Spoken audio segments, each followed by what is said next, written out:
Salve, gente boa! Tudo bem ou não? Ó, fim de semana, de novo, tem programa especial aqui, você sabe, né? Fim de semana, geralmente, eu trago bate-papos e bate-papos com pessoas interessantes, com gente que tem o que falar. E eu trouxe uma pessoa que, na verdade, eu queria entrevistar assim, desde o começo desse início dessa série de entrevistas, mas eu tenho que concorrer fortemente com a agenda dele, que se você já o conhece, você sabe que é concorrida, né? Então, estamos aqui, conseguimos falar com essa pessoa que é um professor que entende tudo e mais um pouco sobre o que está acontecendo nesse Brasil, na política, né? Entende, e se dedicou a pesquisar, a estudar, a analisar, e inclusive fora da área de atuação dele, a gente vai falar sobre isso, fora da área de atuação anterior a ele, porque agora ele virou um especialista em extrema-direita, em bolsonarismo. Eu estou falando do professor João César de Castro Rocha, que é um professor de literatura, veja bem você, professor de literatura que, de repente, foi abalroado por um caminhão da extrema-direita e resolveu que precisava se dedicar a ela. Essa apresentação define bem o que aconteceu com o senhor, professor? Muito obrigado por ter aceitado o convite e estar aqui com a gente. Imagina, Ricardo Melo, eu que agradeço pela oportunidade do diálogo com você e com todos os que o seguem. É isso mesmo. Eu, na verdade, sou historiador de formação. Isso acho que me ajudou um pouco nessa retomada das análises do bolsonarismo. Mas eu dediquei toda a minha vida profissional aos estudos literários. Fiz meu mestrado, doutorado, e sou professor titular da UERJ de literatura comparada. E os dois autores com os quais eu mais trabalho são William Shakespeare e Machado de Assis. Então eu tive que passar de Machado a Olavo, de Shakespeare a Bolsonaro. É uma passagem traumática, mas eu achei que, em certo momento da vida brasileira, se tornou importante. E como é que foi esse atropelamento? Em que momento o senhor percebeu que precisava mudar um pouco o foco das suas análises, das suas pesquisas, para analisar a política brasileira, para sair da literatura e analisar a política brasileira? Olha, o surpreendente, Ricardo, é que eu não saí da literatura. Vou explicar então, vamos lá. Eu sou do Rio de Janeiro. Não sei se você fala do Rio também ou de São Paulo, mas eu sou do Rio de Janeiro. E aqui no Rio de Janeiro, todos os cariocas assistiram o crescimento exponencial do Jair Messias Bolsonaro. Em 2014, pela primeira vez na sua carreira, sempre medíocre, um excêntrico deputado do baixo clero, exótico. Em 2014, depois de ter se oposto com grande vigor à Comissão Nacional da Verdade e ter se colocado como a antípoda, o oposto radical da presidente Dilma Rousseff, porque a presidente Dilma Rousseff, ex-guerrilheira, o deputado federal Jair Messias Bolsonaro, capitão do Exército. Então havia essa oposição que ele construiu de maneira muito hábil no imaginário brasileiro. Ele, em 2014, pela primeira vez na vida, obteve algo que parecia impossível para alguém tão medíocre como ele. Ele foi o deputado federal do Rio de Janeiro com o maior número de votos. E começou, a partir de 2015, esse movimento passou despercebido no Brasil, mas que era do Rio de Janeiro, não tinha como não ver. Ele passou, a partir de 2015, se você se recordar, todos que nos escutam recordarão, ele começou a fazer viagens pelo Brasil. E, progressivamente, os aeroportos foram ficando cada vez mais cheios. Cada vez um número maior de pessoas o recebia. E ele começou a ser chamado de mito por volta de 2016. No impeachment da presidente Dilma, ele se destacou de uma maneira muito negativa, muito que o marcará para a história.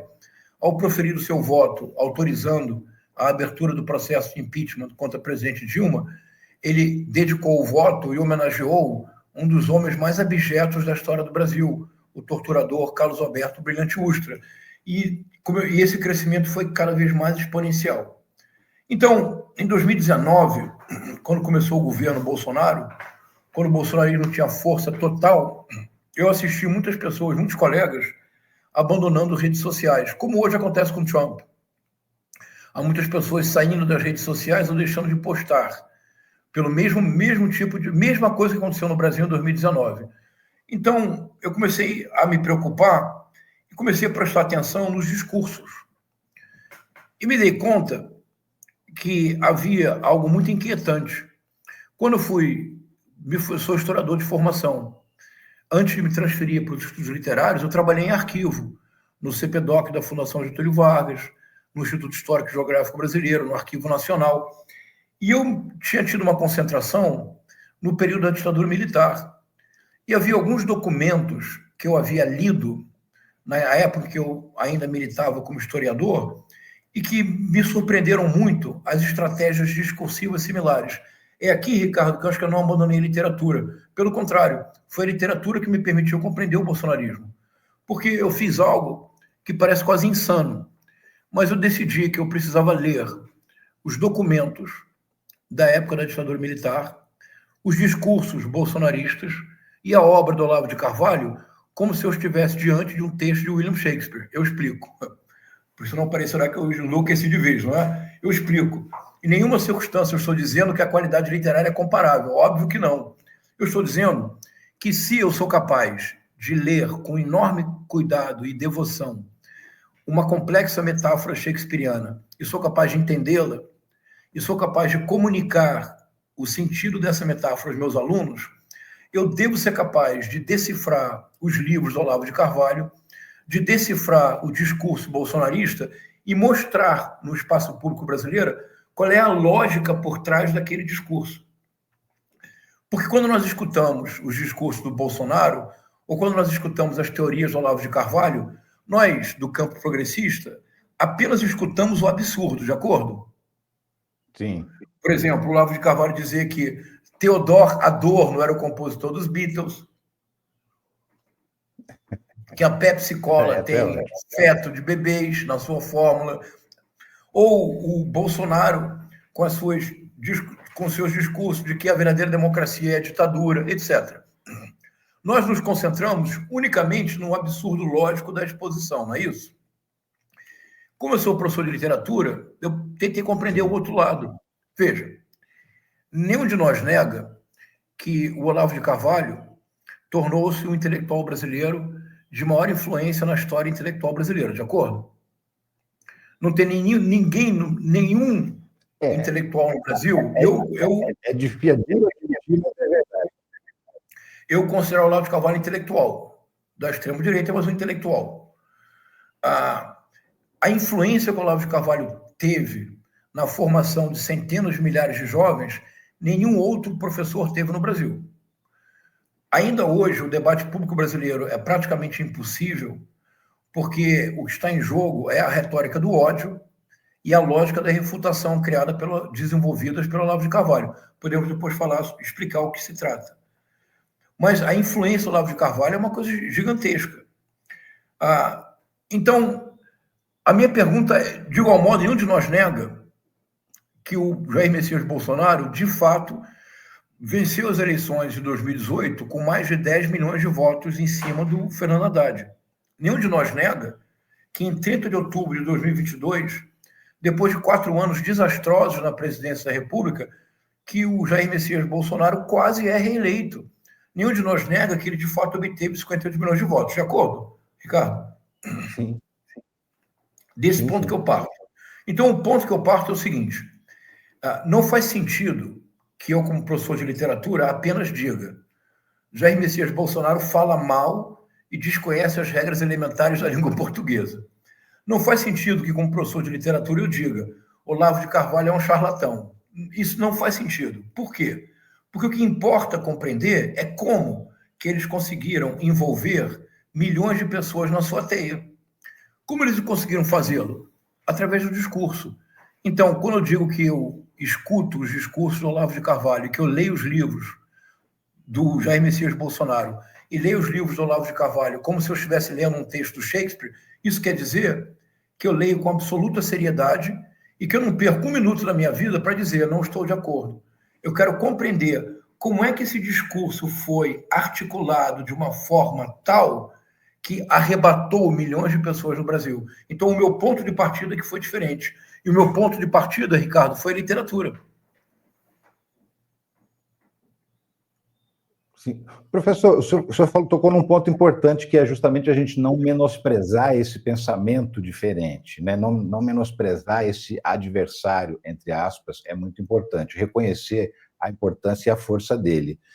o Olavo de Carvalho, eu costumo dizer, eu já disse isso muitas vezes, que enquanto uma boa parte, ou a maior parte da esquerda, dos progressistas, estavam rindo dele, achando que ele estava falando absurdos, tirando sarro, fazendo gozação, ele estava lá inoculando um vírus, que é o vírus do ódio nas pessoas, né, por meio da tal da guerra cultural. Eu queria que o senhor falasse um pouquinho sobre o que é essa guerra cultural, porque ela está aí presente e ela está interferindo na nossa vida. O que é essa guerra cultural, professor? Olha, eu vou tentar ser o mais claro possível, porque isso vai ilustrar o meu método de trabalho. Eu vou propor uma descrição.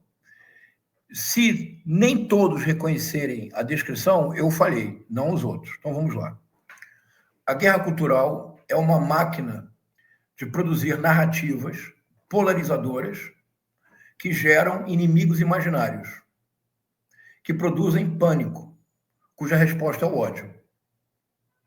Vamos lá, então, ver como é que essa máquina funciona? Então, vamos lá. A guerra cultural é uma máquina de produzir narrativa. Você concorda comigo, Ricardo, que a extrema-direita é mestra em produzir narrativa de qualquer acontecimento? Sem dúvida nenhuma. Por exemplo, o presidente Lula viaja para a China.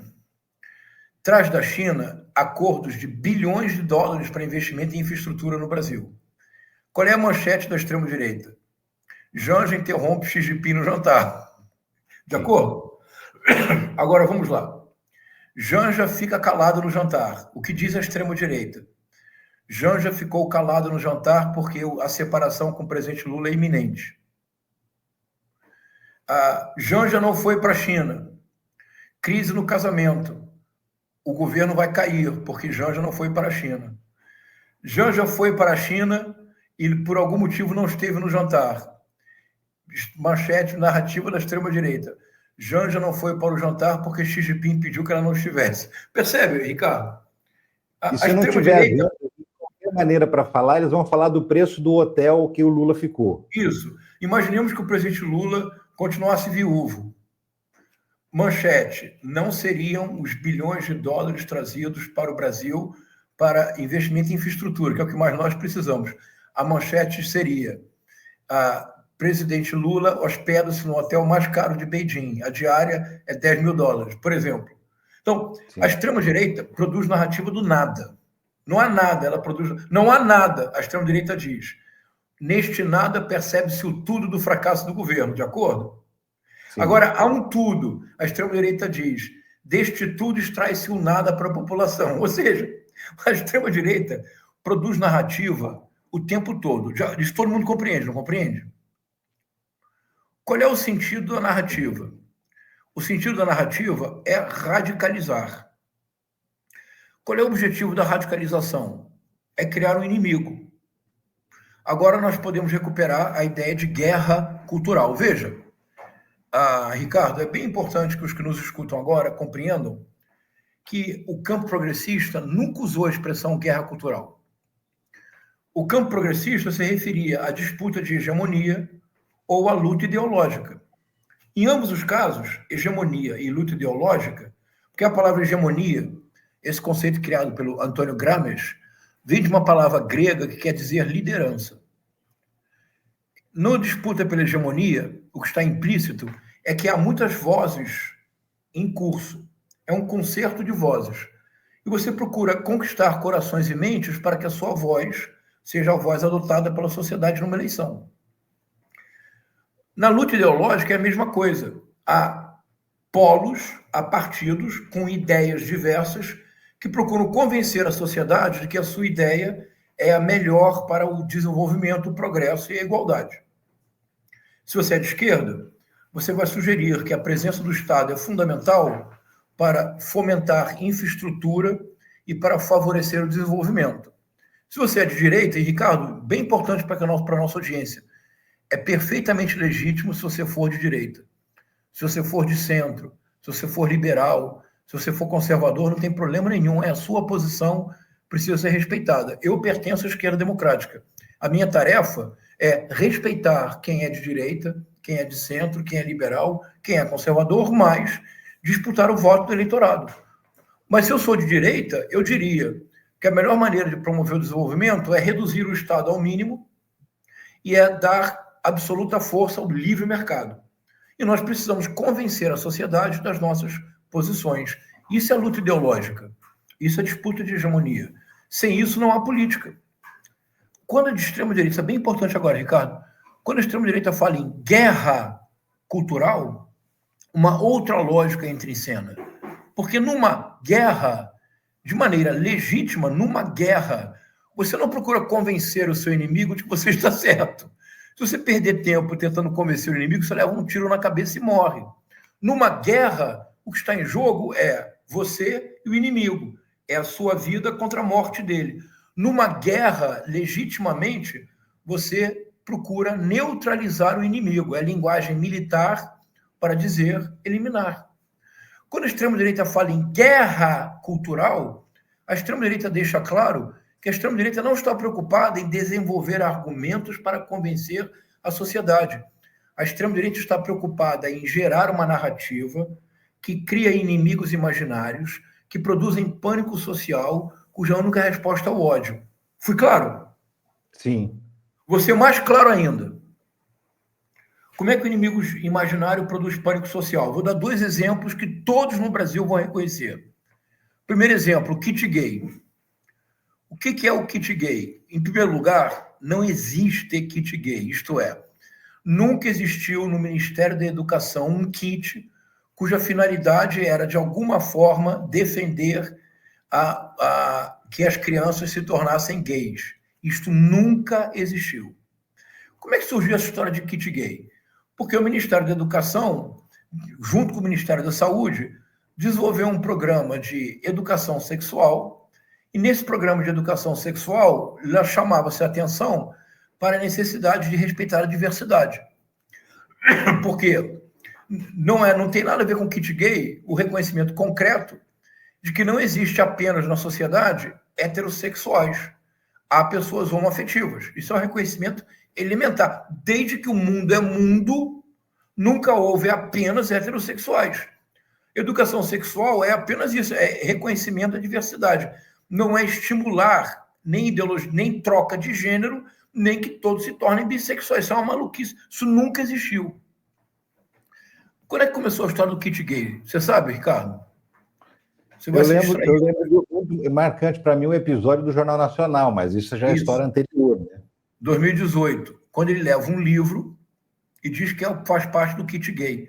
O livro nunca foi adotado pelo MEC. Era mentira. Mas, Ricardo, quando 58 milhões de pessoas acreditam numa mentira, ela se torna realidade política objetiva, de acordo? Sim. E ela vence eleições. O kit gay a história do kit gay começou no Brasil na década de 2010, quando uma então assessora parlamentar evangélica começou a viajar o país inteiro pregando em templos, denunciando um kit gay que não existia. Sabe qual é o nome dessa assessora parlamentar que viajou o Brasil inteiro a partir de 2010, 2011, denunciando o kit gay? Não. Por isso, quando em 2018 o Bolsonaro falou em kit gay, a comunidade evangélica aceitou. Damares Alves. Vê como é que as questões são mais complexas. Então, por que o kit gay cria pânico? Ou a ideologia de gênero, que não existe. Nunca existiu uma teoria pedagógica chamada ideologia de gênero. Isso é uma invenção da extrema-direita para criar inimigos imaginários. Porque, veja, lá, eu sou um pai, eu sou mecânico, ou eu sou operário, ou eu sou garçom, ou eu sou professor. E eu sou convencido por um complexo sistema de desinformação que opera 24 horas por dia, 7 dias por semana, que o MEC do PT está tentando convencer as crianças de que está tudo bem mudar de gênero, que existe um kit gay. Eu sou um pai de um menino de 7 anos de idade. Se me dissessem, se me convencessem, eu sou professor universitário, portanto, sou instruído, leio.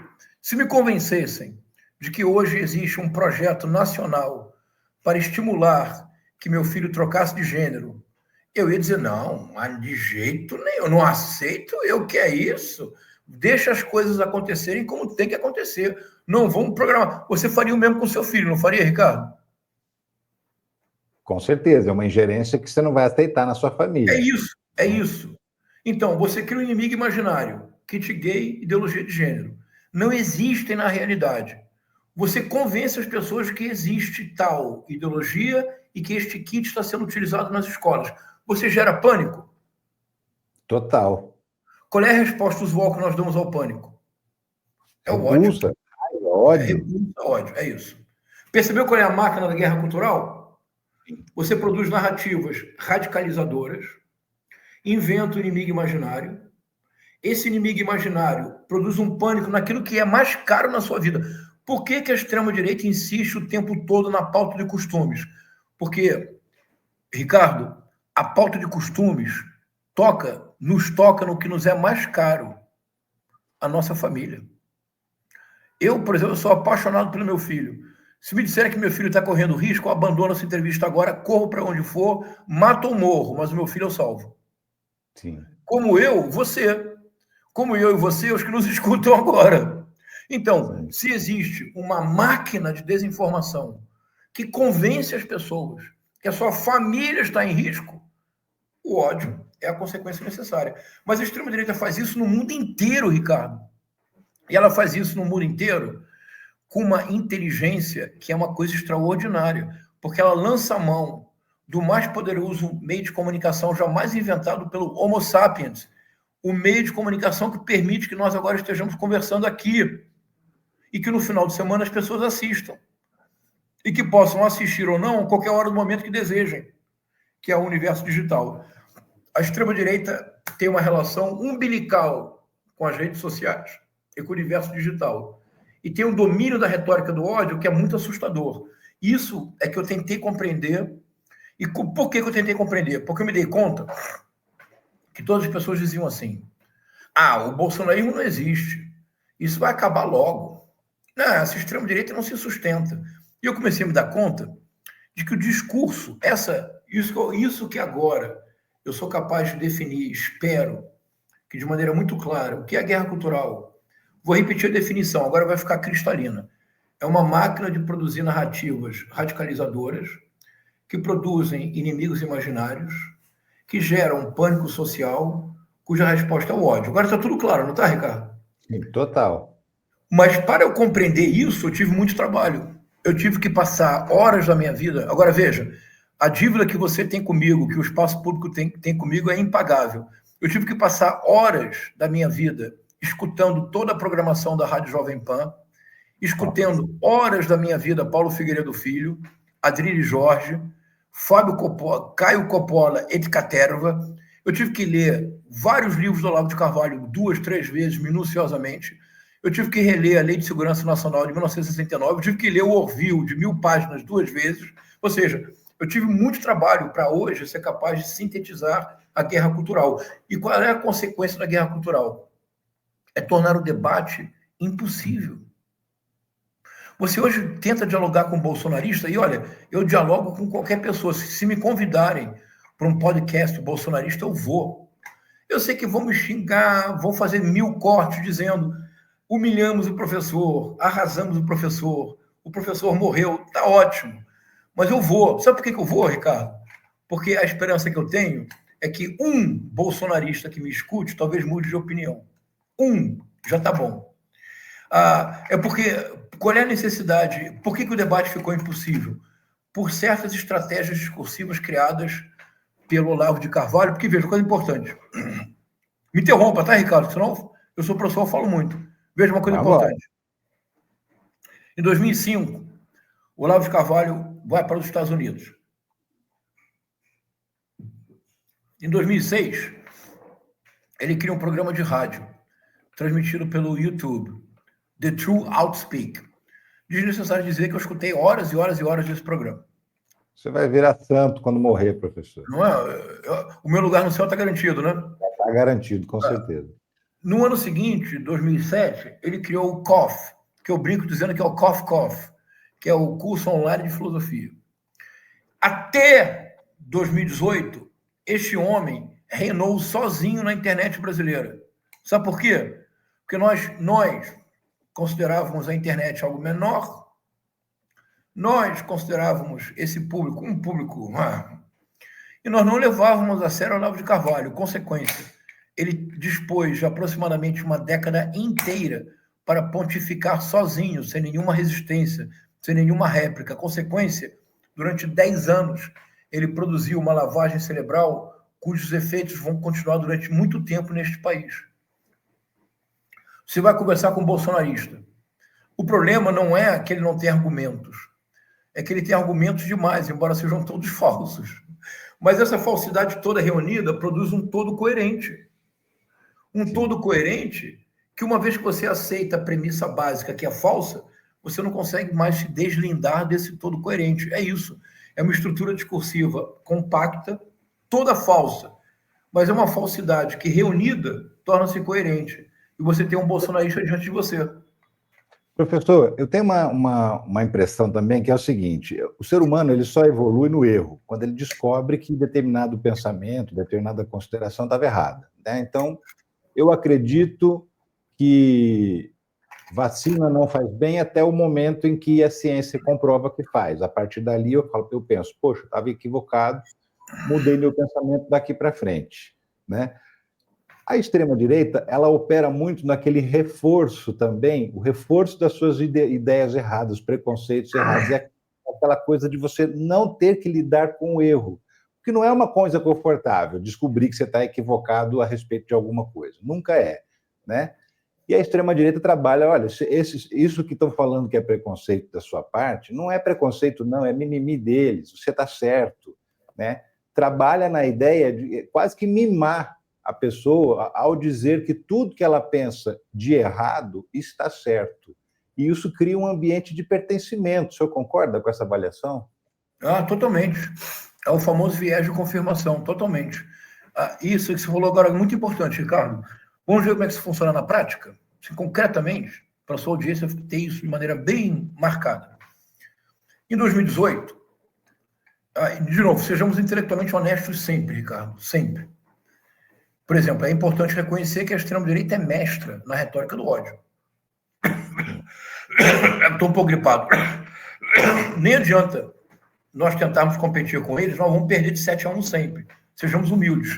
Eles são melhores do que nós na retórica do ódio. Felizmente, não é? Agora, vamos lá.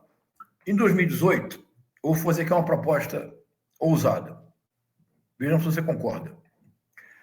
Do ponto de vista de fenômeno político individual, não há dúvida alguma que o mais importante líder popular da história brasileira é Luiz Inácio Lula da Silva. Sim. Do ponto de vista de um fenômeno eleitoral isolado, o maior fenômeno da história da República Brasileira chama-se Jair Messias Bolsonaro em 2018. Em 2018, nas ruas do Nordeste, nós vimos coreografias cômicas de danças coletivas celebrando o Bolsonaro. Você recorda dessas coreografias, Ricardo? Lembro. Espontâneas. Na rua, sim. Pessoas com o rosto pintado de verde e amarelo, em várias cidades do Nordeste, com uma coreografia que era realmente uma coisa cômica, mas o Bolsonaro em 2018 não apenas ficou mais de 10 milhões de votos à frente do Fernando Haddad, o Bolsonaro elegeu um sem número de deputados estaduais, deputados federais, senadores e governadores. Você concorda com isso? Sim. Individualmente, como fenômeno eleitoral, o presidente Lula nunca conseguiu coisa similar. Por exemplo, o Jair Messias Bolsonaro elegeu Joyce Hasselmann com mais de 2 milhões de votos. Depois de ela ter brigado com o Bolsonaro, ela tentou voltar para São Paulo como vereadora. Não se elegeu vereadora, não obteve nem 2 mil votos. No Rio de Janeiro, o candidato Wilson Witzel amargava escassos 1% de intenção de voto.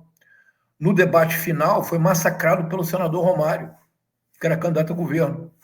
Nas últimas 2 semanas, ele colou-se ao Flávio Bolsonaro. Foi eleito governador. O senador do Rio de Janeiro, todos imaginavam que seria o César Maia. O Harold de Oliveira, reconhecido líder, pastor e líder evangélico, nas últimas 2 semanas houve uma campanha maciça. Harold Bolsonaro foi eleito senador. No Brasil inteiro, governadores e senadores foram eleitos. Muitos candidatos no Brasil inteiro colocaram o nome Bolsonaro na chapa, como o Hélio Lopes virou Hélio Bolsonaro. Então, você concordaria, Ricardo, que do ponto de vista individual, como fenômeno eleitoral isolado, nunca houve no Brasil algo similar em 2018 com Bolsonaro? Sim, sem dúvida. Em 2022, mesmo com a derrota, ele conseguiu eleger uma bancada ainda maior. Então, esse eu acho que é um diferencial do meu trabalho. Eu sou radicalmente honesto. E eu me prometi, ao ingressar nas redes sociais, eu só ingressei nas redes sociais em fevereiro de 2020, Ricardo. Eu não tinha nem X, nem Instagram. Eu ingressei em fevereiro de 2020 para denunciar o bolsonarismo, porque eu achei que eu tinha entendido a guerra cultural. Ninguém entendia. Eu achei que eu havia entendido. Todos diziam, não faz sentido. Eu dizia, peraí, pessoal, tem que fazer sentido.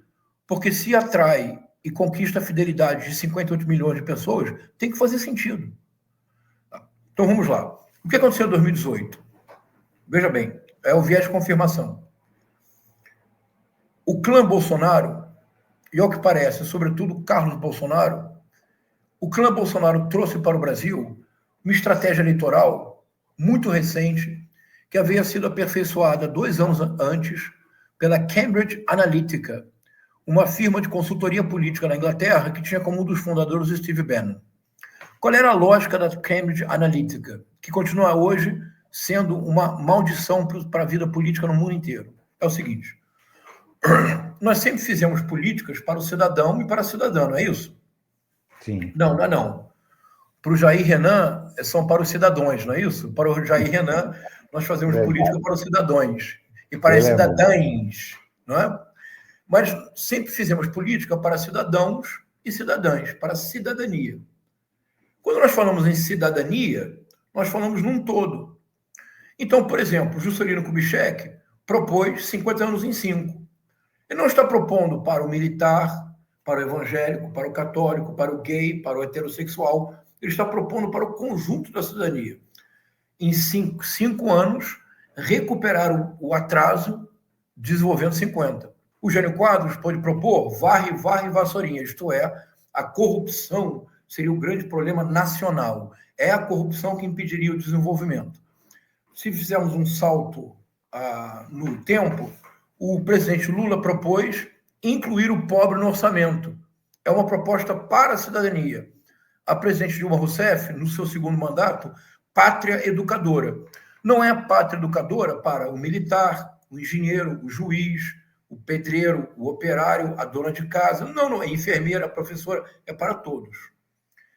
Assim se fazia campanha até o advento da Cambridge Analytica, porque a campanha era feita para o cidadão e para a cidadã. Tudo mudou, porque a Cambridge Analytica trouxe para a política a lógica da economia digital. Esse é o ponto que ainda não compreendemos de todo, Ricardo. Como assim? Através da compra de dados do Facebook, a Cambridge Analytica teve uma ideia genial, perversa, mas genial. Veja, quando nós entramos no Google e colocamos lá, por exemplo, Ricardo, você passa férias em Paris, num hotel caríssimo, de frente para a Torre Eiffel com a sua família. Então você entra no Google e coloca lá, hotel mais caro do mundo, Torre Eiffel, Paris, viagem de primeira classe, que são as suas viagens, não é isso? Uma maravilha. Quem me dera. Aí você no dia seguinte, abre o computador de novo. O que você recebe sem que você procure? As mesmas respostas que eu acabei de perguntar. Vai ter viagem para Paris lá. Isso, não é isso? Ou seja, as redes sociais transformam o Ricardo Mello, não em Ricardo Mello, uma pessoa com múltiplos interesses, com opiniões diversas, com uma pluralidade que constitui todo ser humano. Para as redes sociais, o Ricardo Mello é alguém que obsessivamente procura viagem para Paris para passar férias com a família. Então, a rede social transforma o sujeito Ricardo Mello num usuário que tem o seu horizonte limitado às primeiras buscas que você fez no Google. Isso é claro para todo mundo, não é? Todo mundo sabe disso, não é verdade? Sim, todo mundo experimenta isso nas suas vidas. Qual foi a intuição da Cambridge Analytica? Veja que coisa genial, mas olha que perversão. E se ela tornar o cidadão um usuário? Um usuário de quê? De que mercadoria? Viagem a Paris em primeira classe? Não. Opiniões, valores. Daquilo que ele quer, dou aquilo que ele quer para públicos específicos, é isso? É isso. Então, o Bolsonaro em 2018, porque veja, em 2018 o Bolsonaro era um partido minúsculo. Não tinha tempo de televisão. Não tinha infraestrutura. Como é que ele foi eleito? Porque ele trouxe para a política brasileira o que nunca havia sido feito no Brasil. O que assegurou a vitória do Trump. O que levou à saída do Reino Unido da União Europeia, o Brexit. É que é a campanha do microdirecionamento digital. Em lugar de fazer campanha para o cidadão e para a cidadã, através de uma análise de Big Data, através de uma análise dos perfis de usuários, eu descubro que o Ricardo Mello é progressista, que o João César é da esquerda democrática, mas que o Carlos é da extrema-direita, que a Severina apoia a ditadura militar, que o Francisco considera Carlos Alberto Brilhante Ustra, abjeto torturador, um herói. Então, em lugar de mandar para todos esses, aí ele descobre que existe uma parte dos chamados gays com Bolsonaro, mas também tem os evangélicos fundamentalistas com Bolsonaro. Ricardo, se você colocar na mesma mesa, pergunto para a sua audiência, se eu colocar na mesma mesa o gay com Bolsonaro e o evangélico fundamentalista com Bolsonaro, provavelmente o Bolsonaro perde os 2 votos, não perde? Sem dúvida. Mas ele nunca vai perder esses 2 votos, sabe por quê? Eles nunca estarão na mesma mesa. Cada um deles receberá uma campanha isolada, individual. A campanha para o gay com Bolsonaro apresenta um maquiador, amigo íntimo da Michelle, abraçado ao Bolsonaro. E o gay com Bolsonaro diz, não, este homem não é homofóbico. O evangélico fundamentalista recebe a imagem do Bolsonaro sendo batizado no Rio Jordão, ao lado da Michelle num templo. E ele diz, este homem sim é o homem no qual vou votar. Aquele que considera que o Carlos Alberto Brilhante Ustra é um herói, recebe uma mensagem, um corte, o Bolsonaro dedicando o voto dele a favor do impeachment, em homenagem ao Ustra. Aquele que considera que bandido bom é um bandido morto, recebe um corte do Bolsonaro dizendo que bandido bom é um bandido morto. Isto é, no microdirecionamento digital, cada pessoa recebe do Bolsonaro uma imagem que confirma aquilo que ela já pensa. Mas como é que o Bolsonaro sabe no que ela pensa? Pelo método criado pela Cambridge Analytica, que reduz cada sujeito a um perfil de usuário. Mas o que é isto? Nós todos sabemos o que é isto. Isto acontece conosco o tempo todo no comércio digital. A extrema-direita trouxe para a política as técnicas da economia digital. Por isso eles são tão fortes na monetização do ódio, por isso eles são tão fortes no uso das redes. Foi claro, Ricardo? Sim, pelo que eu estou entendendo aqui, quer dizer, existem inúmeros Bolsonaros, um para cada cliente, um para cada perfil de eleitor, é isso? Exatamente, é isso mesmo, é isso. E cada perfil de eleitor receberá mensagens específicas para as suas crenças. Quando essa crença já é firme o suficiente, agora você pode reunir o gay com Bolsonaro e o fundamentalista com Bolsonaro, porque agora o Bolsonaro é mais forte do que as diferenças. Sim, e eles se mantêm unidos ali. E é isso que o ressentimento é uma cola do bolsonarismo, o senhor acha? Porque a gente vê também que esse tipo de pessoa é um tipo de pessoa que sempre foi muito desprezado ao longo da sua vida. Vamos lá, essa questão é fundamental.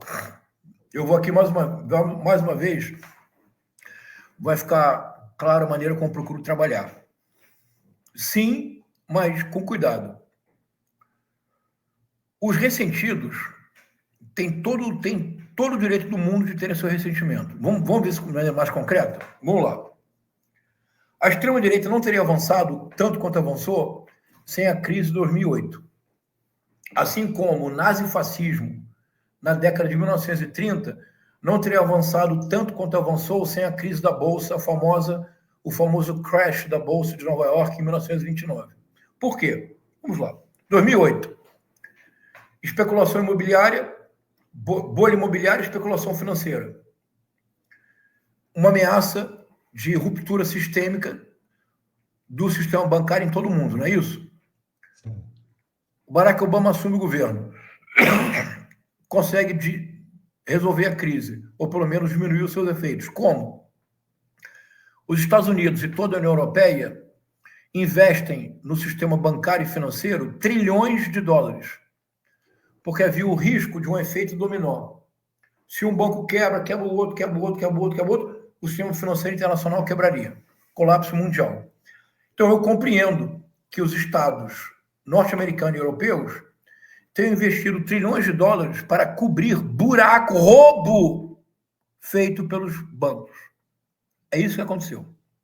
Compreende essa lógica. Agora, me pergunto algo para você, Ricardo. Nos Estados Unidos, a bolha imobiliária levou dezenas de milhares de famílias a perderem a casa, porque havia dívidas de 20, 30, 40 mil dólares. O governo Barack Obama criou um sistema de crédito para ajudar as pessoas que perderam suas casas por 40 mil dólares? Não. Não criou. Na União Europeia, trilhões de dólares foram investidos no sistema financeiro e bancário para evitar uma crise. Compreende-se? Compreende-se. Qual foi a contrapartida? O famoso estado de bem-estar social europeu começou a ser minado. Pouco a pouco, benefícios foram sendo retirados. Pouco a pouco, as aposentadorias foram diminuídas. Pouco a pouco, os salários foram sendo achatados. O que o povo viu na Europa, nos Estados Unidos e no Brasil? Que quando tem se você rouba R$1, você vai para a cadeia, não vai? Sim. Se você rouba... Olha o caso das lojas americanas. Se você rouba R$1, você vai para a cadeia, não vai? Se você rouba bilhões de reais, você é um CEO bem-sucedido, não é isso? Recebe ajuda governamental.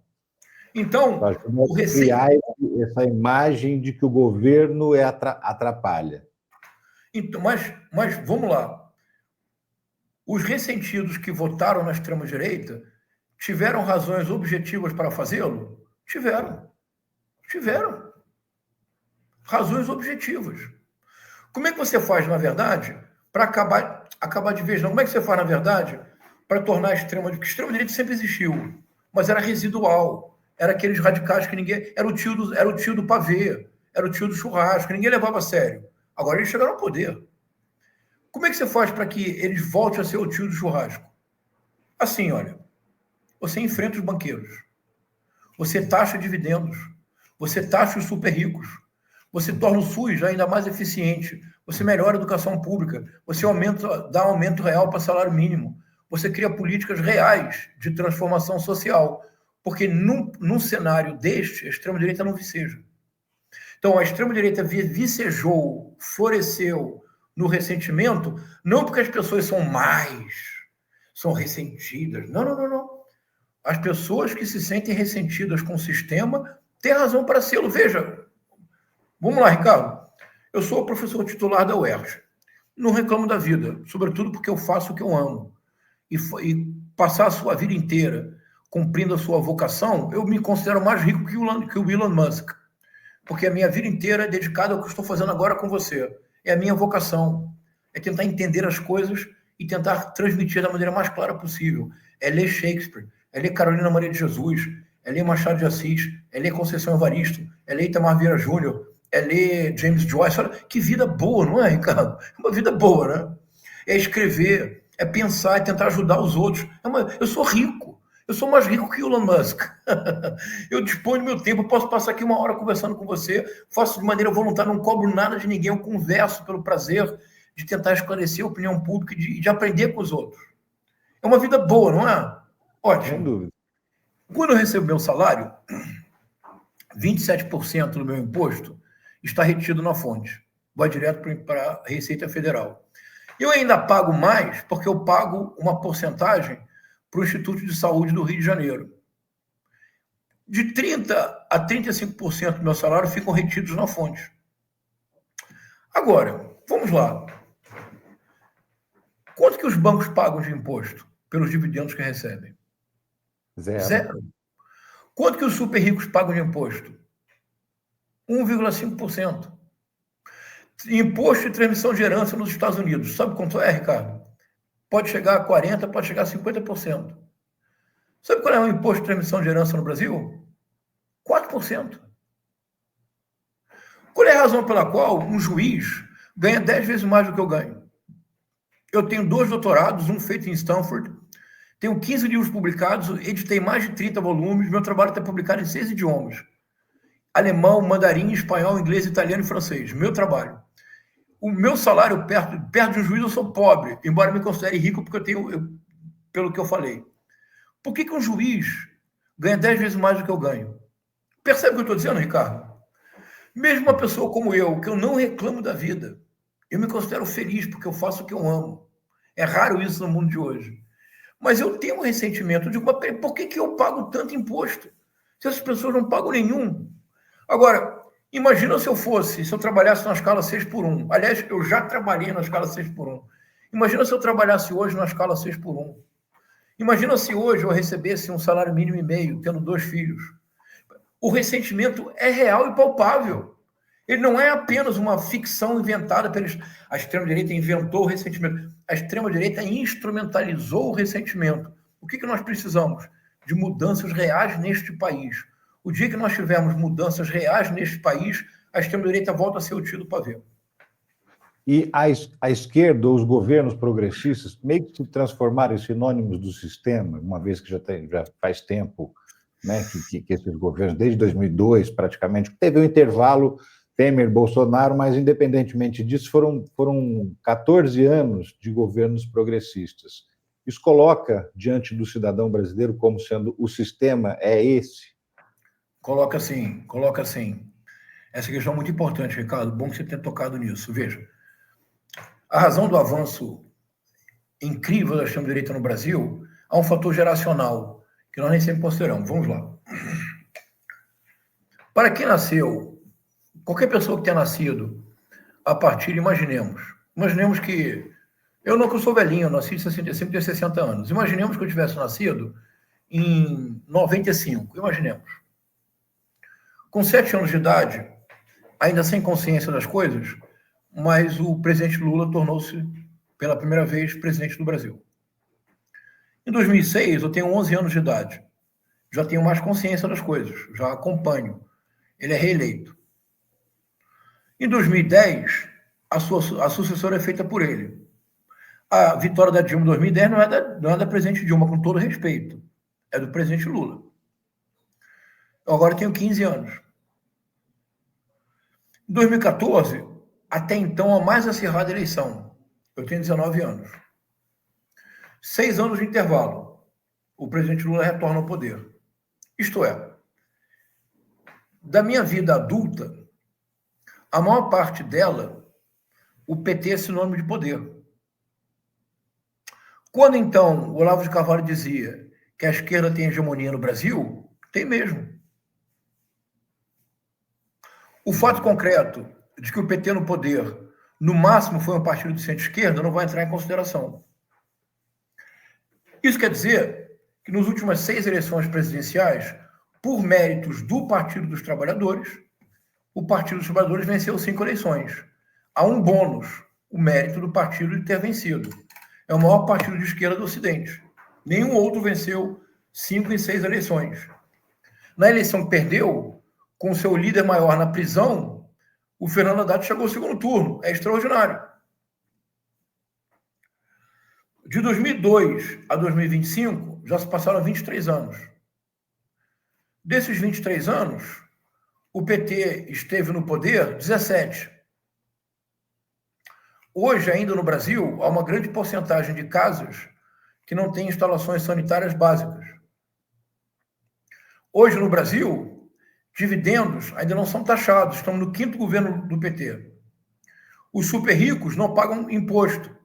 Quando se tenta cobrar imposto de IOF, o Congresso barra.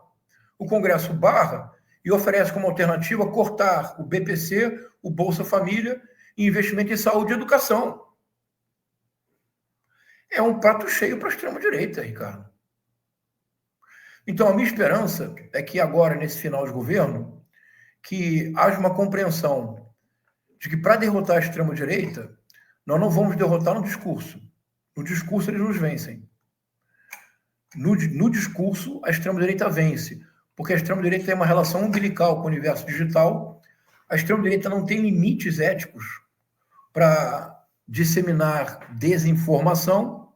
Se for puramente no discurso, eles vão vencer. Qual é a maneira, de fato, de superar a extrema-direita? É desenvolver um conjunto de políticas necessárias para que, finalmente, nós tenhamos uma sociedade fraterna e solidária. Isso é uma coisa importante, Ricardo, veja. Muitas vezes nós dizemos assim, como é possível que o pobre seja de direita ou que o pobre vote em Bolsonaro? Eu explico facilmente, mas não tem nenhuma dificuldade de explicar. Vamos lá. As pessoas dizem, mas os pobres não têm apreço para a democracia? Calma.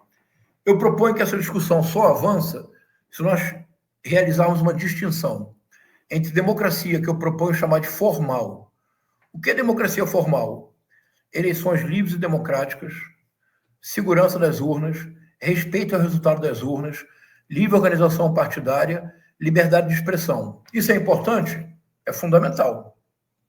Isso esgota a democracia? Eu proponho que nós nunca prestamos atenção numa outra definição de democracia, que não é oposta, é complementar.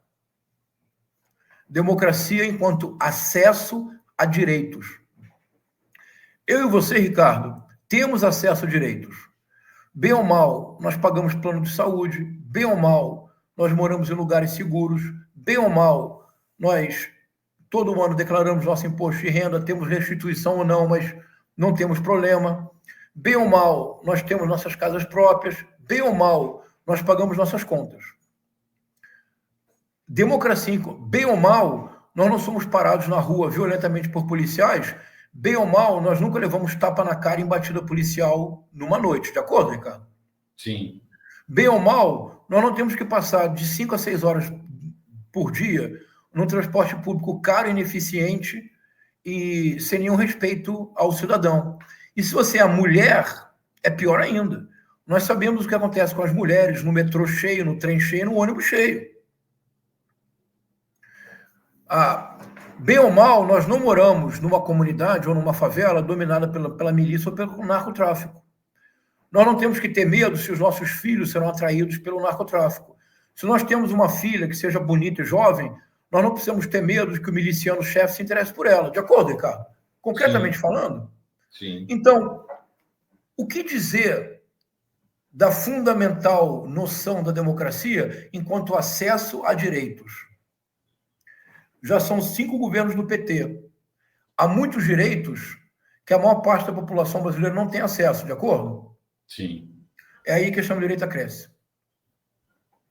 Então, nós precisamos ter um governo mais firmemente de centro-esquerda, e é muito importante que a esquerda não esqueça de uma coisa. Sem conflito não há esquerda. Conflito dentro das regras democráticas. E a luta de classes não acabou não, Ricardo. Porque no Brasil, quem exerce luta de classes 24 horas por dia, 7 dias por semana, é a Faria Lima.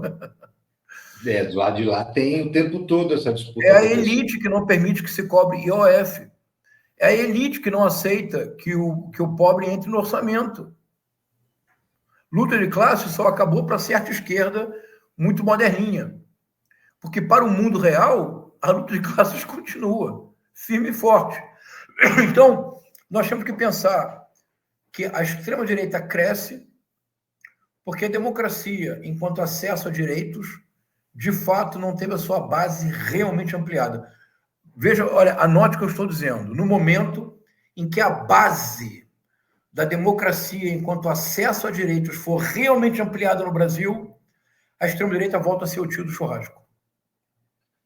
Professor, o que o senhor está dizendo para mim, pelo que eu estou entendendo, é o seguinte: a esquerda abdicou de ser o que ela de fato sempre pregou, né? Deixou de implantar, de fazer as coisas que ela sempre defendeu. E isso gera uma decepção generalizada, porque estava esperando então que fosse taxativo, estava esperando que o meu salário fosse aumentar mais, estava esperando que os meus direitos sociais fossem melhorar. E por mais que tenha tido melhora, a gente tem tantas necessidades e tem uma parcela da população tão necessitada que você vai, obviamente, priorizar aquele que precisa mais, mas você deixa à margem das políticas públicas um grande percentual da sociedade, que é aquela classe média baixa e média. né? Esse pessoal, muitas vezes, ele forma opinião, ele é o formador de opinião também. Claro. Então, assim, essa parte do meio foi abandonada pela esquerda na sua avaliação, ou pelo menos negligenciada?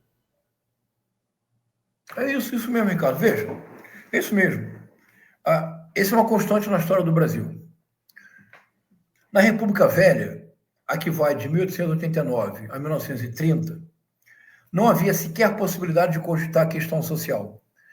A primeira grande greve brasileira, a Greve Geral de 1917, é respondida com repressão violenta. O presidente da República, entre 1926 e 1930, Washington Luiz, se celebrizou ao responder: questão social é um caso de polícia. A Revolução de 30 foi uma resposta a uma classe média que exigia eleições minimamente honestas e a uma classe trabalhadora emergente que não tinha lugar naquela sociedade. O Getúlio Vargas, de 30 a 45, com o triste interregno de uma terrível ditadura, a do Estado Novo, de 37 a 45, é o primeiro momento na história brasileira que é uma inserção decidida da classe trabalhadora no país, tanto do ponto de vista simbólico quanto do ponto de vista social. Criação das leis do trabalho, criação de uma modernização básica do país. Getúlio Vargas é deposto em 45. Por que ele volta em 50, com uma votação consagradora?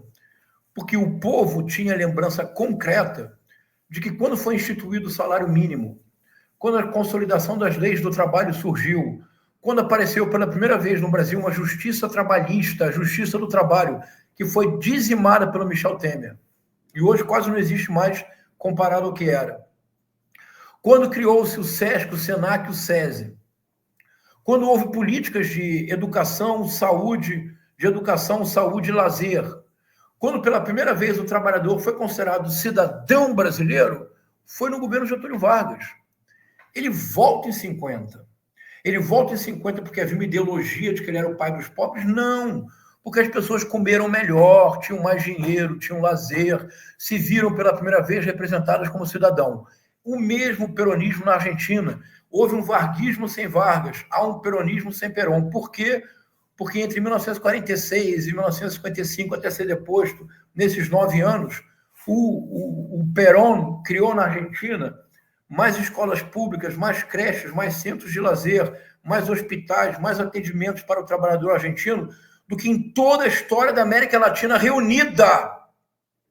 Por isso, ainda hoje, quando a Cristina Kirchner foi considerada inelegível, milhares de pessoas chegaram na janela da casa dela e cantaram um hino peronista, que é o equivalente do famoso hino de 1950, do famoso samba.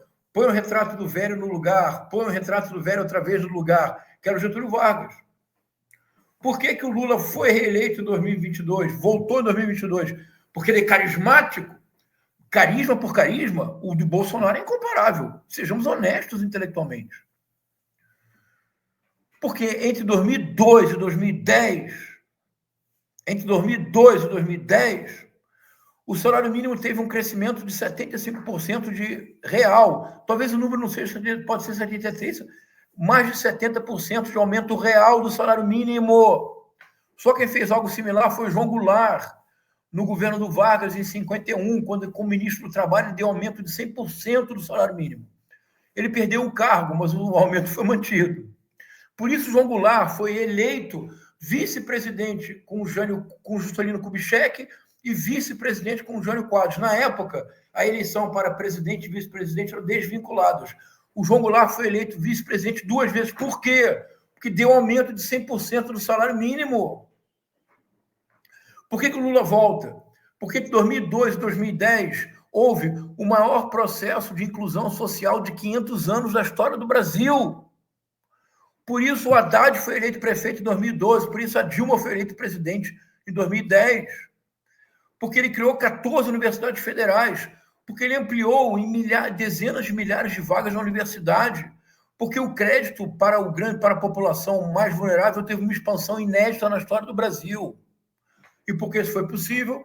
Porque havia o boom das commodities, havia dinheiro para todo mundo. O Lula incluiu o pobre no orçamento, mas os bancos nunca lucraram tanto quanto nos 2 primeiros governos do Lula. Quando houve a crise das commodities, A crise de 2008, quando essa crise repercute no Brasil, o que aconteceu? O que sempre aconteceu na história do Brasil, a elite fez golpe. E por que fez o golpe em 2016? Porque havia uma lei que atribuiu o pré-sal apenas à Petrobras. Primeira providência do Temer era abolir essa lei. O pré-sal foi aberto para a exploração estrangeira. Segundo, reforma do trabalho. Para quê? Porque uma vez que o dinheiro estava mais curto e não havia mais o boom das commodities, era preciso cortar o orçamento. Cortou-se onde? Criou-se o teto de orçamento. O teto do orçamento impede aumento de militar e de juiz? Não. O que impede é aumento do salário mínimo. Essa é a história do Brasil, Ricardo. Então, nós precisamos de um governo de centro-esquerda que assuma o conflito dentro das regras democráticas. O que eu quero dizer com isso? Nenhum de nós mais crê, eu não creio na revolução. Revolução armada só produziu ditadura. O que nós precisamos é de convencimento da população de que é indispensável reformas fundamentais no país. Quais? Tributária. Rico tem que pagar imposto. 4% de herança, eles não adoram Trump. 40% de imposto, como nos Estados Unidos. Eles não adoram Trump. Taxar dividendos e grandes fortunas. Sem isto, a extrema-direita vai crescer sempre. Com isto, ampliando a base social da democracia enquanto acesso a direitos, a extrema-direita volta a ser o tio do pavê, volta a ser o tio do churrasco. Ou seja, quando a esquerda foi esquerda de fato no poder... Mas democrática, é bem importante dizer, a esquerda que nós defendemos é democrática, ou seja, pluripartidarismo, alternância no poder. Se ficarmos 3 administrações no poder, na quarta, um pêndulo natural, agora querem um outro governo, ótimo, nós saímos do poder sem criar nenhum problema. Alternância no poder, pluripartidarismo, etc. Esquerda democrática, mas esquerda. A esquerda não está lá para administrar crise. A esquerda está no poder para identificar, para fazer o diagnóstico da crise. Qual é a crise do Brasil? Por que o Brasil está desindustrializando-se abertamente?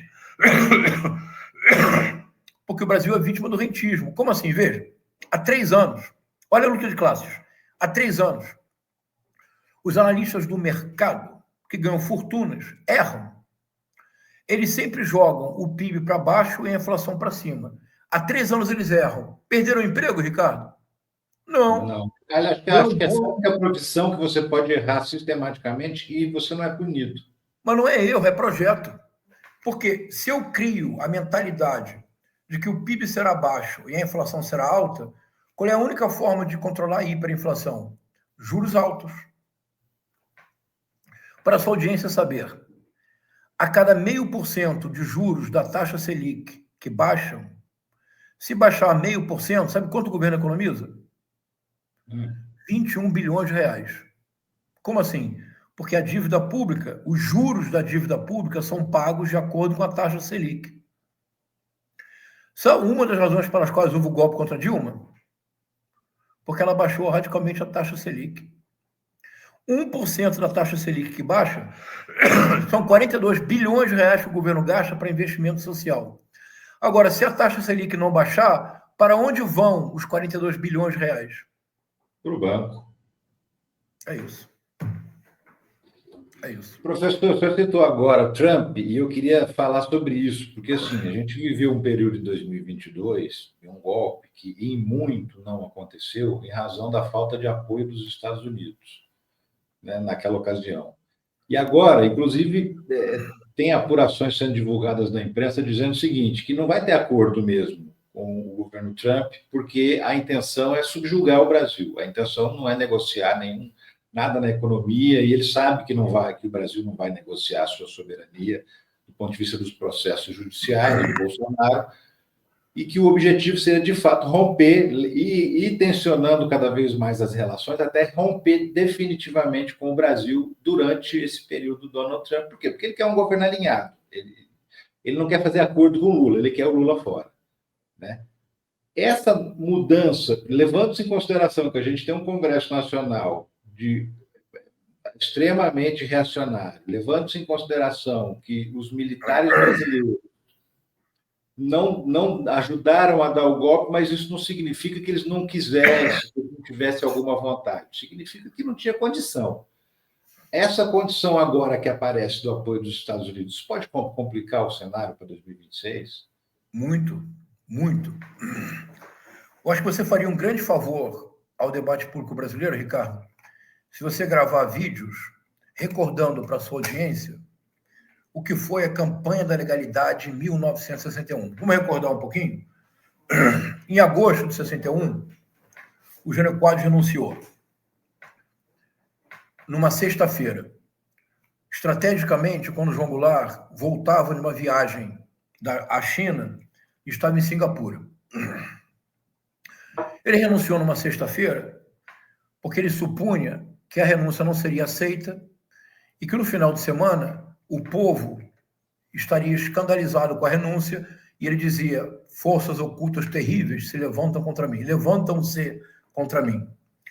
E que isso levaria a um clamor popular e ele seria conclamado a voltar ao poder e ele só voltaria com plenos poderes, como fez o Charles de Gaulle na França, como Fidel Castro fez no início da Revolução em Cuba. Só que o Ranieri Mazzilli, que era o presidente da Câmara, teve um gesto inesperado. Ele pegou o bilhete do Jânio Quadros, leu e disse assim: renúncia é um ato unilateral de vontade. Declaro vago o poder no Brasil. Acabou a articulação do Jânio Quadros. O João Goulart estava em Singapura. Havia dado um aumento de 100% do salário mínimo. Era a imagem viva do varguismo, que era odiado pela inclusão do povo nas esferas do poder. Era associado ao Partido Comunista. Os militares não aceitaram a hipótese do João Goulart assumir. Chegaram a planejar o bombardeio do avião. O João Goulart sai de Singapura, tem que fazer uma volta ao mundo, vai até Paris, vem pelos Estados Unidos e Canadá, vai para Montevidéu, aterriza em Porto Alegre. Para chegar em Porto Alegre, voa abaixo do radar para aterrissar em Porto Alegre. E ele não ia assumir. Pois bem, o que acontece? O Leonel de Moura Brizola é governador do Rio Grande do Sul. Ele, como é que é o termo técnico? Oh, meu Deus do céu, não é apropriar, que seria inadequado. Ele confisca a Rádio Piratini, que ainda hoje é uma rádio importante em Porto Alegre. Instala a Rádio Piratini no gabinete, no palácio, e principia uma campanha da legalidade. Em breve, ele associa à Rádio Piratini 200 rádios, estações de rádio em todo o Brasil, e começa a campanha pela legalidade. Arma todos os que estão, confisca da empresa Taurus os revólveres, arma todos que estão no palácio. Tem uma mítica metralhadora com ele, e discursa sem parar, durante uma semana, conclamando o povo a resistir e a lutar pela posse do João Goulart, como reza a Constituição. Há um momento dramático em que Machado Lopes, que é o comandante da 2ª Região Militar de Porto Alegre, região importantíssima, porque deu vários presidentes da República, deu a família Geisel, veio daí, Ernesto Geisel, Orlando Geisel. Ele recebe ordem para aniquilar a resistência do Leonel Brizola. Eles sobem para o alto do palácio, fazem barricadas, e o Brizola faz uma última elocução notável, emocionante, dizendo: ficaremos aqui até o último homem lutando pela legalidade. O general Machado Lopes entra no palácio e o inesperado acontece. Como diria o filósofo Johnny Alf, o inesperado faz uma surpresa. O general Machado Lopes hipoteca a solidariedade ao Brizola e diz: o 2º Exército está com o senhor. O Exército Brasileiro manda tropas para o Rio Grande do Sul para aniquilar o 2º Exército.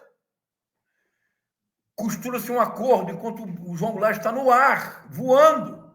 Costura-se um acordo. Ele assumirá, mas no regime parlamentarista. É o primeiro golpe. Ele assume presidente, mas o primeiro-ministro é Tancredo Neves. E os americanos só aceitam um acordo com uma exigência: Walter Salles tem que ser o ministro da Fazenda do Tancredo Neves. O banqueiro Walter Salles. É que nós temos memória curta nesse país, não é? E a campanha da legalidade foi uma campanha notável que parou o país e impediu o golpe em 61. não foi capaz de impedi-lo em 64, porque o João Goulart decidiu não reagir.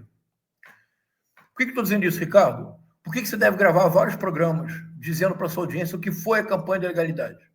Aliás, no Globoplay existe uma série de 3 episódios chamada 1961. Infelizmente não me recordo. Veja se é do Amir Labak. Veja aí, por favor, Ricardo, para ser justo. Olha, a série 1961, veja se o diretor não é o Amir Labak, porque eu faço questão de citar o diretor, porque é notável. Pois bem, nós podemos viver no Brasil em 2026 uma situação similar, Ricardo. É Amir Labak? Estou abrindo aqui. Tá. Se não for, a gente corrige. Amir Labak, isso mesmo. Porque nós do campo progressista não temos compromisso com o erro, não é isso? Se errar, a gente corrige. É dele mesmo. Eu não queria errar o nome, porque é brilhante. Ricardo, em 2026, nós temos que ter viva na memória a campanha de 1961. Temos uma vantagem hoje. A mídia progressista hoje está muito difundida. Nós precisamos, a partir de agora, fazer uma campanha. O Brasil é soberano, o clã Bolsonaro é entreguista, vende pátrias, traidores, Judas, Joaquim Silvério dos Reis, sabujos, adulões, servilões, lambe-botas, baba-ovos do Trump. Nós precisamos colar na testa do Ronaldo Caiado, do Tarcísio de Freitas, do Ratinho Júnior, do Romeu Zema, da família Bolsonaro, do tenente-coronel Zuco, do coronel Crisóstomo, de todos. Temos que colar na testa deles um adesivo indelével. Vende pátrias, traidores da pátria. Porque 2026 não será fácil. Mas se nós nos mantivermos unidos, dispostos a enfrentar o que seja, numa nova campanha que não será da legalidade, será da soberania, a mídia progressista toda unida, nós todos, desde agora, alertando para esse risco, nós podemos superar o que vem pela frente. Porque o Flávio Bolsonaro já disse, a metáfora a analogia histórica que ele fez foi Hiroshima e Nagasaki. A primeira bomba atômica veio, o tarifaço. Qual será a segunda bomba atômica? Quer dizer, o senhor está pressupondo que essa crise vai se estender de fato até a eleição, né? É o que eles desejam. E, assim, e se eles desejam, como o senhor mesmo disse, como eles são muito bons em criar narrativas, se eles desejam isso, vai acabar acontecendo essa disputa super difícil. Todo cuidado do mundo. Eu supunha, e disse isso nos 2 livros que eu escrevi sobre o tema, que nós teríamos, por um longo tempo no Brasil, o bolsonarismo sem Bolsonaro. E eu supunha que o bolsonarismo sem Bolsonaro seria ainda mais forte, porque não seria refém da figura do capitão. Teria vida própria. Poderia encontrar novos líderes. Mas eu agora estou mudando de opinião. Não temos compromisso com o erro, como eu disse. Porque todos esses movimentos que permanecem, varguismo sem Vargas, peronismo sem Perón, lulismo sem Lula. O que é lulismo sem Lula? É eleger Fernando Haddad em São Paulo e Dilma no Brasil. Esses movimentos só existem porque eles têm uma ideia-força que o sustenta no imaginário coletivo. Peronismo sem Perón, inclusão social inédita da massa trabalhadora argentina. Varguismo sem Vargas, mesmo motivo. Lulismo sem Lula, pobre no orçamento. Se o Lula amanhã desse uma declaração dizendo eu peço desculpas, mas a escala 6x1 é a melhor possível, porque o empregador tem que ser respeitado e nós temos que ter cuidado com os empregos. Precisamos cortar o BPC porque não podemos taxar os super ricos. O lulismo acaba. De acordo, Ricardo? Acaba. A ideia-força do bolsonarismo, o que teoricamente teria sido o legado do Bolsonaro, como ele mesmo dizia, era o retorno ao patriotismo, de acordo? Sim. Era o amor à camisa verde e amarela. Não é isso que o próprio Bolsonaro disse depois de ser derrotado? Deixa um legado que permanecerá, o patriotismo. Vamos lá, Ricardo. Não pode haver, assim como não pode haver lulismo atacando os mais vulneráveis e defendendo os ricos, não pode haver patriotismo da terra estrangeira. Não pode haver nacionalismo do alheio. Baba-ovo de Trump, lambe-espora de americano, lambe-bota de gringo, não pode ser patriota. Alguém que bate continência para a bandeira americana, deputados que no Congresso brasileiro hasteiam a bandeira Trump, Make America Great Again, não podem ser patriotas. É tarefa nossa agora. Essa é a nossa tarefa agora. Eu estou dizendo isso não é metaforicamente. Do ponto de vista político, nós precisamos colar na testa deles um selo indelével. Traidores da pátria. Se conseguirmos, o bolsonarismo está agora num processo de extinção precoce. Não pode haver bolsonarismo sem verde e amarelismo.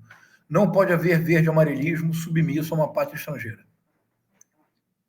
Professor, que suas palavras se concretizem, a gente realmente esteja vendo o declínio desse modelo de política do ódio, de política da mentira, que assusta muito, assim.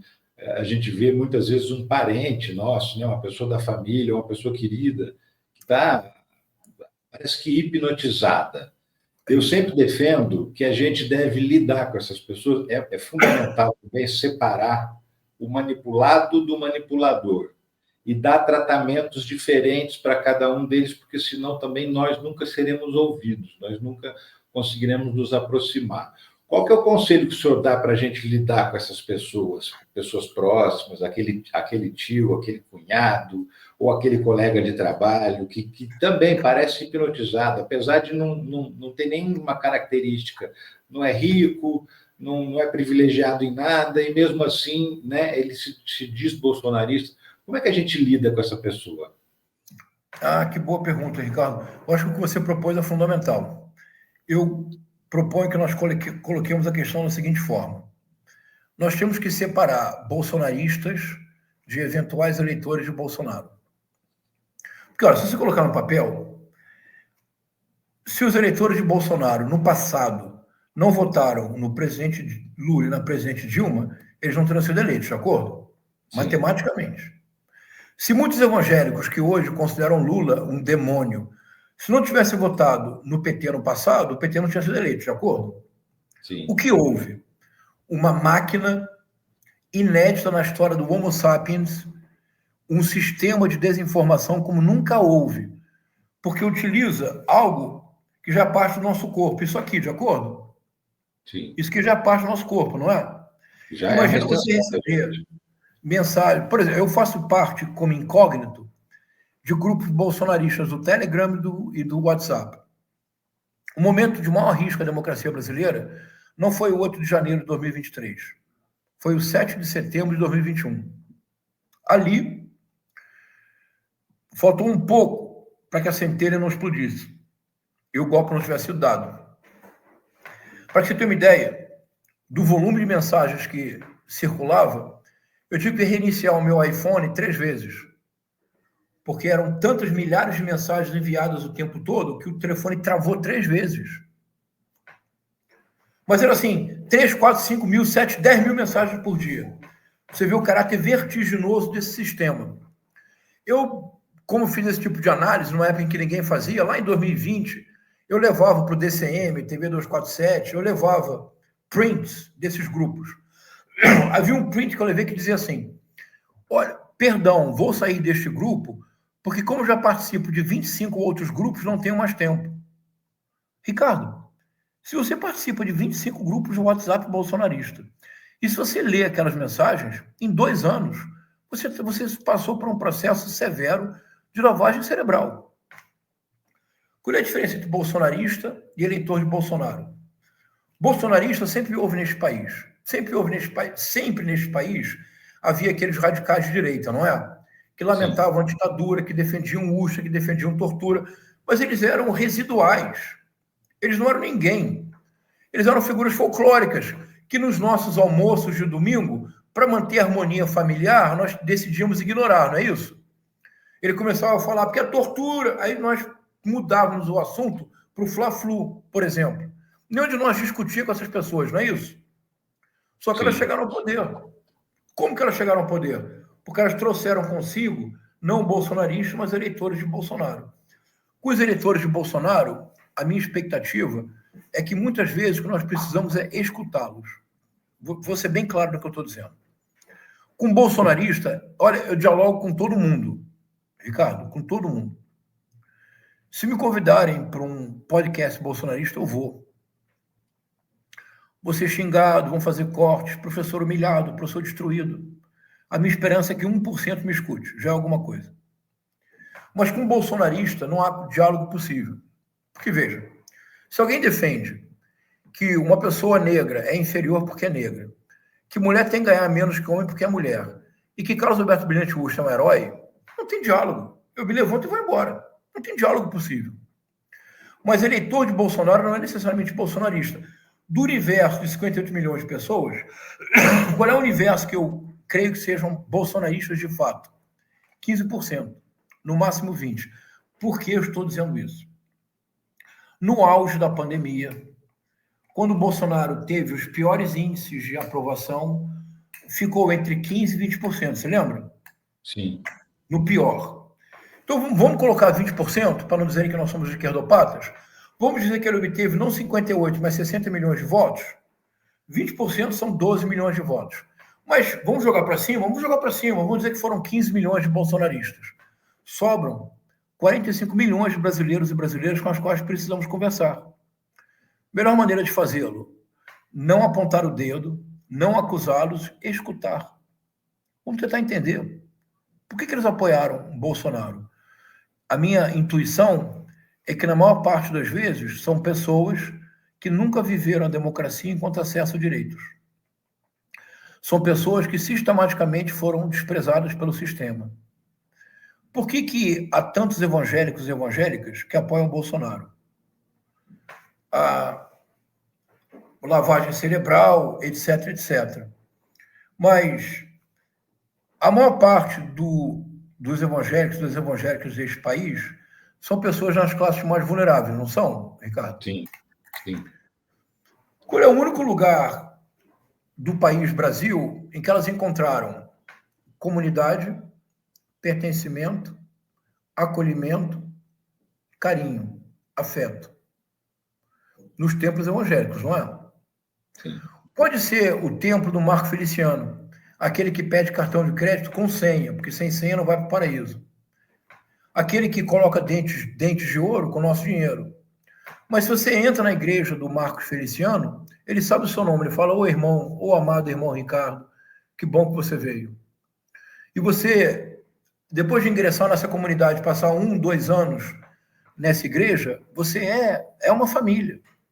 Se você é um eletricista de qualidade, se a sua esposa é uma costureira, enfermeira de qualidade, trabalham bem, vocês vão ter um mercado de trabalho como vocês nunca imaginaram, não é verdade? Sim, os próprios fiéis, colegas de igreja vão te chamar para trabalhar para eles. Crente compra de crente. E crente vota em crente, não é isso? Não é esse o lema? Sim. Evangélico vota em irmão. Evangélico compra de irmão, se for possível. Tanto que há muitas lojas no Brasil que identificam que são evangélicos. Então isso é muito importante. A fé evangélica, além de ser uma fé muito presencial, muito viva e que exige todo o respeito, os evangélicos e as evangélicas encontram nas suas comunidades algo que a sociedade brasileira sempre negou. Se você é irmão de uma igreja que pode ser pequena, num subúrbio do Rio de Janeiro, se você perde o emprego, você vai ter uma cesta básica. Se você não pode pagar o aluguel, eles vão se cotizar. Você não está mais sozinho. Numa sociedade como a brasileira, não é pouca coisa, de acordo? Sim, sem dúvida. Então, nós precisamos compreender que a melhor maneira de lidar com eleitores de Bolsonaro, sejam ou não evangélicos, é escutá-los. É que nós só, por exemplo, no caso dos evangélicos, nós só pensamos nos evangélicos nos finais de semana, não é isso? Sim. Quando eles estão na igreja.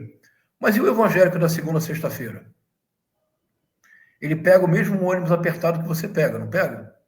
Sim. Ele recebe o mesmo salário insuficiente que você recebe, não recebe? Ele é humilhado pelo patrão como você é, não é verdade?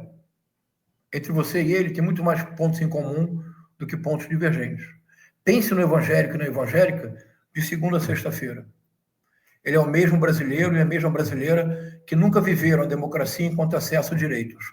Um governo de centro... Não há possibilidade no Brasil de haver um governo de esquerda, sejamos maduros. Não há correlação de forças. Mas um governo de centro-esquerda precisa lutar para que a democracia não seja apenas formal, que ela seja uma democracia enquanto acesso a direitos. No dia, neste país, em que a democracia for uma democracia enquanto acesso a direitos, nós sorriremos mais, seremos mais felizes, haverá menos espaço para o ódio e os bolsonaristas voltarão a ser o tio excêntrico do churrasco. Professor, para a gente encerrar, já que o senhor está falando desse aspecto aí dos evangélicos, eu queria até aproveitar para finalizar com uma pergunta dentro desse contexto.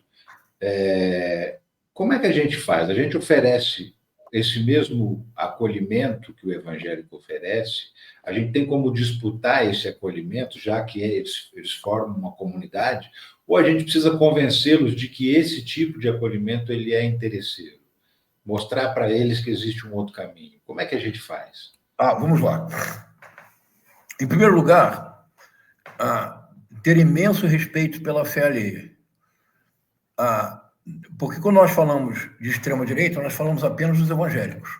Por que não falamos dos católicos? Sem a Igreja Católica, não teria havido golpe militar em 64. A Igreja Católica, tirando depois a teologia da libertação, o alto escalão da Igreja Católica apoiou a ditadura militar. Apoiou mesmo. A Igreja, muitos padres apoiaram o Bolsonaro. Olha, há padres da Igreja Católica que são bolsonaristas convictos, que fazem campanha na internet. O padre Ricardo, por exemplo. Você escuta o padre Ricardo falar, é um olavista de 4 costados. Então, primeiro ponto, não estigmatizar. Segundo ponto, ter enorme respeito pela fé alheia. Eu tenho enorme respeito pela fé alheia. Fé não se discute. Por que religião e política não devem se misturar, Ricardo? Isso é bem importante. Porque o próprio da política é a negociação. E o próprio da negociação é conceder. Mas olha, eu, você, nós, os que nos escutam, sabemos disso. Nós temos família. Temos esposa ou esposo, filhos e filhas. Nenhum de nós é tirano nas suas casas. Viver em família é conceder. O meu filho pede algo. Eu digo não. Aí eu paro para pensar, digo, peraí, mas puxa vida. Por que eu disse não? Vem cá, filho, vamos conversar. Olha, não dá para ser exatamente assim. O que você acha disso? Tá bom, pai. É uma negociação, não é? Para negociar, você tem que ceder. Só quem não cede é o tirano. O político, ele negocia e concede, para que todos sejam favorecidos, na medida do possível. Agora, então o próprio da política é a negociação. Agora, o próprio da religião é a ausência absoluta de negociação. Veja, fé é de foro íntimo. Se eu sou evangélico, eu tenho certos pressupostos e certas crenças. Eu não tenho que negociar com ninguém, é minha fé. Sou eu com o meu Deus e o meu Cristo. Se eu sou do candomblé, sou eu com os meus orixás. Eu não tenho que negociar isso com ninguém. Se eu sou judeu, sou eu com o Senhor e a minha Torá. E se eu sou judeu, para mim, Cristo não é o Messias, é legítimo para eles. Tanto que os judeus hoje estão no ano 5.785. Porque o nosso ano 2025 é antes e depois de Cristo. Se você não reconhece o Cristo como Messias, o tempo seguiu, você está em 5.785. Se você é muçulmano, Cristo não é o Messias. Cristo é um profeta como Maomé. Para os judeus, o Cristo nem sequer profeta é. Ele foi apenas um rebelde. Então, isso você não pode negociar. Você não pode dizer para um judeu, olha, vamos negociar. Você aceita que Cristo é profeta, pelo menos isso. Aí o judeu diz, tá bom, negociação feita. Não existe isso. Na religião, Ricardo, não tem negociação. Eu sou ateu. Sou agnóstico, eu não tenho que negociar isso com ninguém. Olha, finge que você acredita um pouquinho. Não. Eu sou ateu, eu sou agnóstico, ou sou evangélico. Sou budista. Então, a religião não pode se misturar com política, porque o próprio da política é negociar e ceder. E o próprio da religião é não negociar e não ceder na minha crença. É um direito que eu tenho. Inalienável. Está na Constituição. Direito inalienável, expressão religiosa. Pois bem. Então, o primeiro ponto, respeito completo à fé evangélica. Você acha que o evangélico que vai na igreja do Silas Malafaia não se dá conta de que o Silas Malafaia é o oposto da imagem de um homem cristão? O Silas Malafaia, ele grita, esbraveja, baba. Os olhos transmitem ódio. Toda a expressão é ira. Não existe uma palavra de consolo. Jesus Cristo, no Evangelho de João, é chamado Paracleto. Paracleto é aquele que vem em socorro, é o consolador, é o advogado, é o que Cristo faz no Evangelho de João, capítulo 8. no caso da mulher adúltera. É como se ele fosse um advogado de defesa, ele vem em socorro a, ele é um paracleto. Você consegue imaginar o Silas Malafaia como paracleto? O Silas Malafaia vindo ao socorro de alguém? Aquele homem, a palavra dele só amaldiçoa, xinga. É uma coisa, é o oposto do homem cristão. Cristo, diante de Silas Malafaia, ficaria horrorizado. Diria, sai deste corpo, este corpo não te pertence. Então, você acha que os fiéis da Associação Vitória em Cristo não sabem disso? São todos inteligentes, sabem. Por que estão lá? Porque existe toda aquela comunhão, aquela assembleia, eles fazem parte da comunidade. Então, os evangélicos sabem disso tudo. Então, como conversar com os evangélicos? Não conversar sobre religião. Você não pode discutir a religião de ninguém. Eu não posso dizer para ele, você está sendo manipulado. Porque quem sou eu? Eu sou tão superior assim a ele para dizer do alto da minha sabedoria, você está sendo manipulado. Ele vai olhar para mim e vai dizer, bom, perfeito, eu estou sendo manipulado por Deus. E você, que é manipulado pelo diabo, comunista? É a mesma coisa. Então, como é que você conversa com o evangélico? Você não fala sobre religião. Você respeita a religião dele. O que você conversa com o evangélico? Democracia enquanto acesso a direitos. Os evangélicos já votaram maciçamente no Lula, Ricardo. Votaram na presidente Lula, na presidente Dilma. Como é que eles vão voltar a votar no presidente Lula, na presidente Dilma ou num candidato progressista? Quando a sua rua for asfaltada, quando houver saneamento básico, quando o salário mínimo aumentar, quando o atendimento no SUS melhorar, quando a escola for ampliar e tiver professores mais bem qualificados, quando a vida dele melhorar. Por exemplo, se eu fosse... Deixa eu dizer aqui uma coisa com todo respeito, porque querer ensinar política ao presidente Lula é ridículo, não é? Mas vamos lá. Se eu sou o presidente Lula, eu acordo amanhã, chamo a Gleisi Hoffmann e digo, ministra, prepare agora um projeto para levar para a Câmara, para criar uma comissão para que em 5 anos, em 2030, o transporte neste país seja gratuito em todos os municípios deste país. Ricardo, a maior parte, o trabalhador brasileiro, a trabalhadora brasileira, gastam ambos aproximadamente de 30% a 40% do seu parco de rendimentos num transporte ineficiente, caro.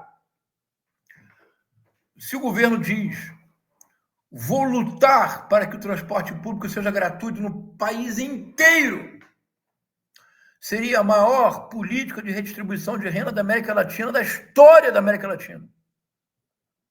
E seria a maior política de integração cultural da história da América Latina. Muitos museus são gratuitos nos domingos. Por que o povo não vai? Como é que você sai de Caxias, no Rio de Janeiro, para ir para a Avenida Rio Branco, para ir no Museu Nacional de Belas Artes, que é gratuito aos domingos? Você tem que pegar 3 ônibus. Quem paga? Como é que você leva 3 filhos? Se você está na Zona Leste, em São Paulo, o MASP é gratuito. Se eu não me engano, é um dia da semana que o MASP é gratuito. Terça ou quarta-feira. Por que o MASP não passa a ser gratuito sábado ou domingo? Por que você não sai da Zona Leste para ir no MASP? No último andar do MASP. É o único local no Brasil em que você tem exemplos da chamada alta pintura, alta cultura, desde os séculos XIV até o vanguarda do século XX. E passa uma tarde com seus filhos, com monitores do MASP, caminhando naquela exposição maravilhosa do MASP. Porque você não pode pagar o transporte da Zona Leste para o MASP. Agora, se você vai de graça, você pode até fazer um lanche com seu filho, não pode? Sim. Percebe, Ricardo? Isso não mudaria a face do país? Totalmente. Todos vão dizer, os empresários vão dizer, que absurdo, isso vai quebrar o país. Ora, o país não quebra quando os donos das lojas americanas dão uma fraude de bilhões de reais. O país não quebra quando militares têm uma aposentadoria que é o maior déficit da Previdência brasileira. O país não quebra quando juízes ganham mais de 100 mil reais por mês com penduricalhos. O país vai quebrar porque o trabalhador não vai pagar transporte? Então, aqui, Ricardo, ou um governo de esquerda briga, luta, vai para o conflito, então a extrema-direita vai crescer cada vez mais. É isso. Como é que você conversa com o evangélico? Cria neste país 100 mil creches Brasil. Que cada município brasileiro tenha no mínimo de 20 a 100 creches. Qual é o grande dilema da mulher trabalhadora deste país?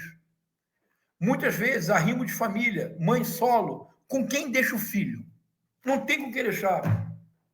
Surgem soluções improvisadas, tranca as crianças dentro de casa.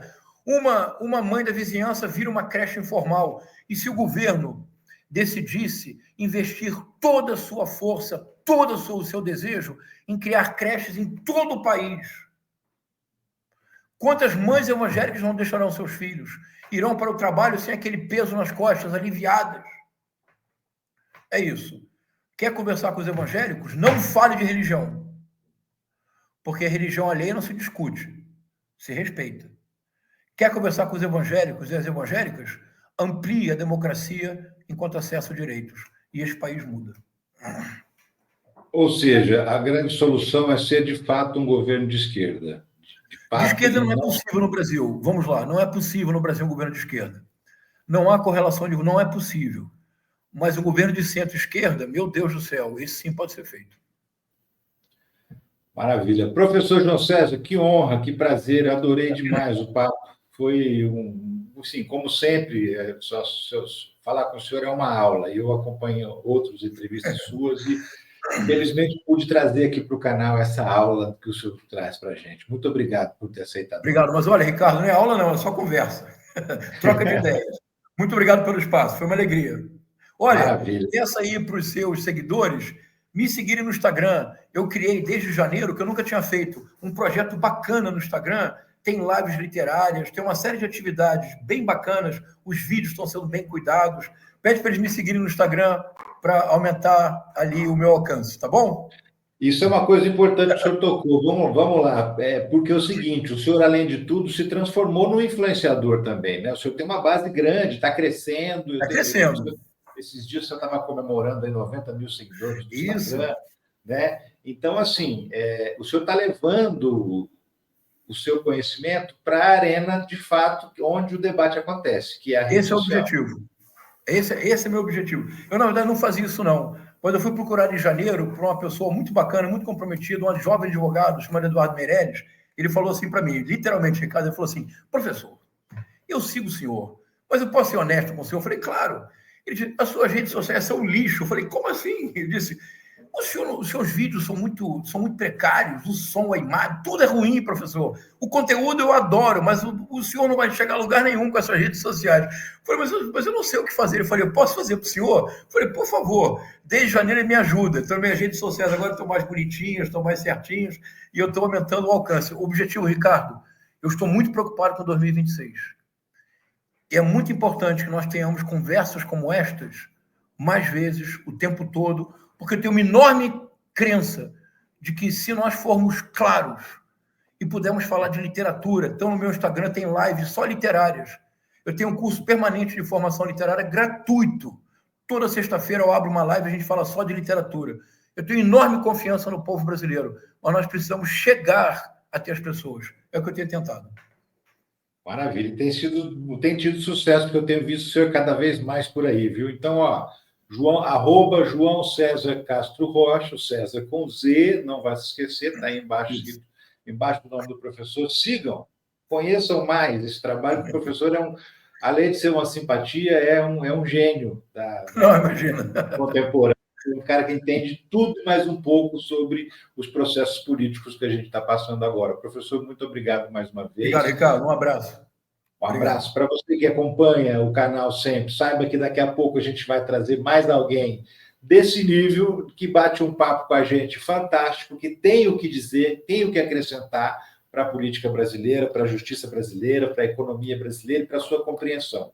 Eu agradeço mais uma vez a sua audiência e, mais ainda, agradeço pela sua paciência, porque foi uma conversa longa, 1h40 praticamente, de bate-papo com o professor João César. Então, eu fico por aqui, mas eu volto a qualquer momento com outras notícias sobre a política, a justiça e a economia do Brasil e do mundo. Um abraço para você. Tchau.